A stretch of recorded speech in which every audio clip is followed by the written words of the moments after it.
The Department of Justice implosion is in full view of the American public today. We've got a couple of major data points. One is, where is Pam Bondi? Why is she no longer commenting for the Department of Justice in any real substantive way about the Epstein files or scandal or cover-up of it? Why is she not commenting at all about the law enforcement operation that took place in Venezuela to enforce an arrest warrant?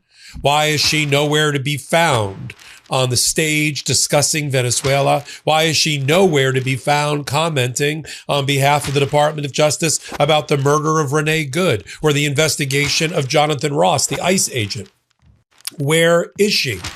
As new reporting is coming in that Donald Trump has lost his faith in Pam Bondi.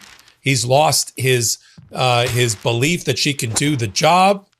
And once that happens, folks, it's not going to take long for there to be an announcement of a new attorney general. And the person that's waiting in the wings, of course, is Donald Trump's criminal defense lawyer, number 2 in the Department of Justice, Todd Blanch. Todd Blanch's handwriting and fingerprints are all over this coup, yet another coup, this time within the Department of Justice. Who's taking the lead in the Epstein files?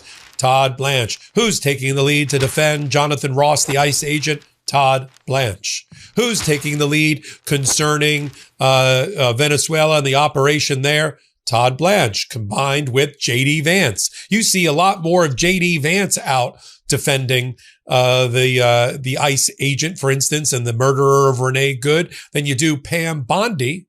And while all of that's going on, you also see Todd Blanch's fingerprints all over another event that happened in the last 24 hours, which is apparently the firing of Robert McBride, the lead prosecutor and the de facto head of the U.S. Attorney's Office in the Eastern District of Virginia. Yes, the place where Lindsay Halligan still grabs a paycheck, the place where she continues to impersonate a U.S. attorney. While Robert McBride, who they brought in from Tennessee at the end of his career, as I said, this would be a career ender, not the end of his career. His decision to go become the babysitter for Lindsay Halligan and be the de facto U.S. attorney as Donald Trump goes after his political enemies like Letitia James and James Comey.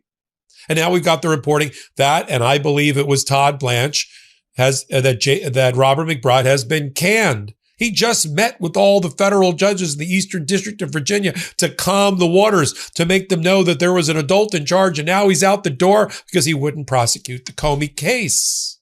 And while all that darkness is going on, we've got underneath, back to Renee Good for a moment, we've got the reporting that the Department of